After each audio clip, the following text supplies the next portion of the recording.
Assalamualaikum warahmatullahi wabarakatuh. Perkenalkan, saya Nisa Rahma Putri dengan NIM C1C024030. Di sini saya akan memaparkan terkait materi PPH orang pribadi. Nah, kita langsung saja ke materinya. Jadi, apa sih itu PPH orang pribadi? PPH orang pribadi adalah besarnya pajak yang akan dikenakan kepada setiap individu atau setiap orang atas penghasilan yang diperolehnya dalam satu tahun pajak. Kemudian siapa saja sih yang dikenakan PPAOP ini? Yang pastinya itu adalah orang pribadi. Nah, orang pribadi ini terbagi lagi menjadi dua, yaitu subjek pajak dalam negeri dan subjek pajak luar negeri. Nah, untuk subjek pajak dalam negeri itu adalah wajib pajak yang bertempat tinggal di Indonesia atau berada di Indonesia lebih dari 183 hari dalam 12 bulan atau dalam satu tahun pajak. Dan dia punya niat bertempat tinggal di Indonesia. Nah, kemudian untuk subjek pajak luar negeri itu adalah wajib pajak yang tidak tinggal di Indonesia, tapi dia punya penghasilan atau memperoleh penghasilan di Indonesia. Nah, untuk penghasilan yang akan dikenakan PPh ini, itu ada penghasilan dari usaha dan penghasilan bebas. Dari penghasilan bebas, gaji dan honorarium. Dari penghasilan praktik dokter, notaris, dan lain sebagainya. Kemudian ada penghasilan dari usaha atau kegiatan, bisa berupa laba usaha dan lain sebagainya.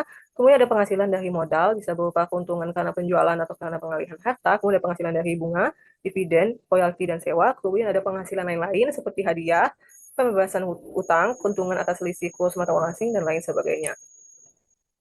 Nah, untuk pengecualian pengecualian penghasilan yang tidak akan dikenakan pajak itu, yang pertama ada penghasilan dari bantuan sumbangan, bisa berupa zakat atau sumbangan keagamaan yang sah, itu tidak dikenakan pajak. Kemudian ada hibah, kemudian ada warisan juga, imbalan natura atau kenikmatan dari WP atau pemerintah, kemudian ada pembayaran asuransi, itu juga tidak dikenakan pajak, beasiswa juga tidak dikenakan pajak.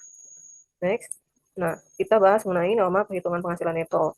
Nah, kalau untuk menentukan atau menghitung PPh-OP itu bisa menggunakan dua cara. Yang pertama itu menggunakan pembukuan dan menggunakan NPPN. Nah, ini NPPN.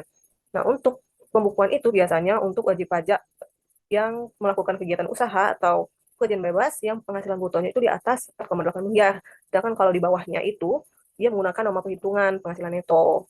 Nah, apa sih NPPN itu? NPPN itu adalah pedoman untuk menentukan besarnya penghasilan neto yang diterbitkan oleh Direktur Jenderal Pajak. Nah, NPPN ini diperuntukkan bagi wajib pajak orang pribadi yang menjalankan usaha atau pekerjaan bebas. Nah, penggunaan nomor perhitungan ini dilakukan ketika tidak terdapat dasar perhitungan yang lebih baik, yaitu pembukuan yang lengkap, kemudian ada pembukuan atau catatan peredaran bruto wajib pajak ternyata disanggakan secara tidak benar. Nah, di sini ada syarat siapa saja atau apa saja yang menjadi syarat dalam menggunakan NPPN. Yang pertama itu harus wajib pajak pribadi yang melakukan kegiatan usaha atau pekerjaan bebas. Nah, sudah saya jelasin tadi, kalau penghasilan brutonya harus di bawah 4,8 miliar dalam satu tahun pajak. Kemudian harus mengajukan pemberitahuan penggunaan NPPN-nya ke DJP paling lambat itu 3 bulan pertama dari tahun pajak yang bersangkutan.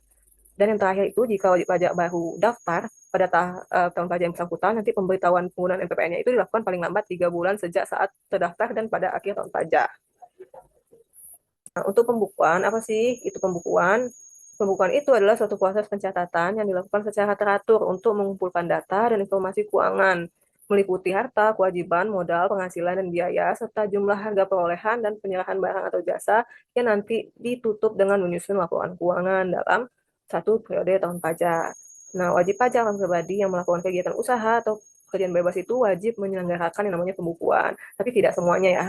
Nanti sudah saya jelasin tadi ya. Kita lihat ke gambarnya dulu. Nah, kalau WPOP yang menjalankan usaha atau kerjaan bebas itu peradaan brutonya di bawah 4,8 miliar itu tidak wajib melakukan pembukuan, sedangkan kalau di atasnya itu wajib. Nah, untuk yang di bawah 4,8 miliar itu jika dia berupa usaha, dia perhitungan PPh-OP-nya itu dikenakan PPh final 0,5%. Sedangkan kalau berupa pekerjaan bebas itu bisa dia memilih mau pakai pembukuan atau pakai pencatatan. Kalau pakai pencatatan dia perhitungannya berdasarkan MPPN yang sudah saya jelasin tadi. Next.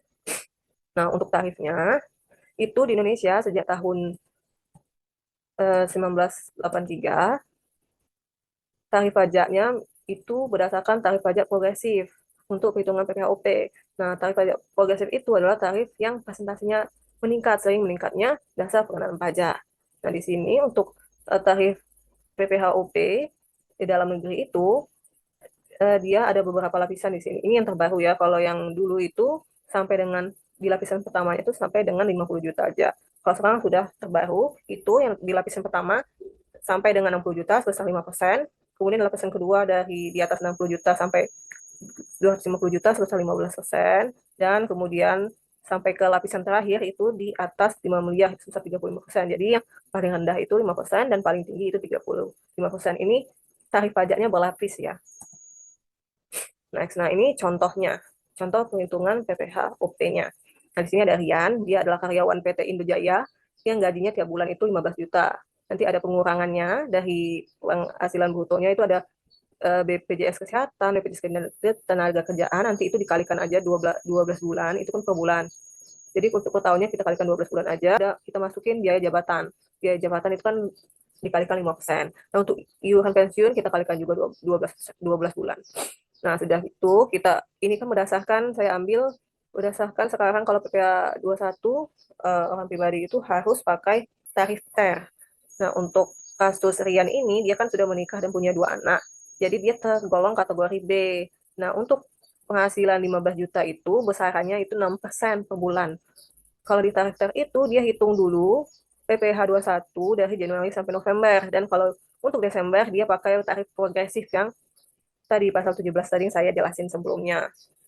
Nah, kalau berdasarkan tarif THR kan 6%, kita kalikan gajinya per bulan tadi 15 juta, didapatkan 900.000. Kita jumlahkan sampai bulan November itu dapatkanlah PPh terhutang sampai bulan November 9.900.900. Untuk pendapatan brutonya 180 juta per tahun. Nah, 180 juta itu kita kurangi dengan biaya-biayanya. Nah, didapatkanlah total penghasilan bersihnya itu 169 juta 800. Nah, kemudian kita kurangi dengan PTKP-nya. Tadi kan 2 anak dan sudah kawin, itu 60 juta 500. Kita kurangi, dapatlah PKP-nya 102 juta 300. Kemudian kita hitung PPh terutang. Pakai tarif progresif tadi. Jadi kan di lapisan pertama paling maksimum itu 60 juta. Kita kalikan 60 juta kali 5%. Di akhir lapisan pertama dapatlah 3 juta. Nah, sisanya dari 102 juta 300, kita kurangi 60 juta kan sisanya 42 juta 300. Kita kalikan dengan lapisan kedua, 15%. Itu namanya tarif pelapis. Nah, didapatkanlah 6.345. Kita kurangi, dapatlah, kita tambah ya. Kita tambah jumlah PPh terhutangnya itu 9.345. Nah, itu untuk 1 tahun. Sedangkan PPh terhutang yang sudah dibayar itu sebesar 9.900 sampai bulan November. Berarti ada kelebihan nih, lebih bayar sebesar 555.000. Nah, dengan kita memahami ketentuan PPh orang pribadi ini, wajib pajak dapat melaksanakan kewajiban perpajakan dengan benar dan tertib. Nah, hanya itu saja yang bisa saya sampaikan. Mohon maaf apabila ada salah kata dan penyajian. Saya akhiri. Wassalamualaikum warahmatullahi wabarakatuh.